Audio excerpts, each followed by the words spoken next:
Şəhidlər günü 20 yanvar günüdür. Biz şəhidlərimizi anırıq bugün Azərbaycan xalqı olaraq. Bəndəliyin zirvəsi şəhadət. Biləsiniz Allah şəhidləri necə əzizləyir. Onda şəhid ailələri, qəmləri azalar, ürəklərində sevinç gələr. Şəhid anaları bizə baxır, ataları bizə baxır, bilirəm.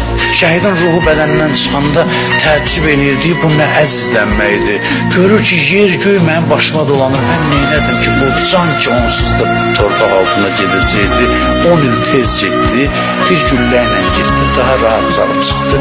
Amma bu qədər neymət, o əzizlənmək var, qarşılanma mərasimi. O bir dəfə olur da şəhid hamı üçün. Cənnətdə həmişə qalacaq, şəhidin neyməti çoxdur, amma o qarşılanma mərasimi, o əzizlənmək, təzdən yaşamaq üçün bir də istəyirəm, canım çıxanda ki, görüm, mələklər çıxdı, biz bilmirik də nədir o. Onu görənlər bilir, Allah onlara nəsib edib, Allah arzusunda olanlara nəsib eləsin inşallah.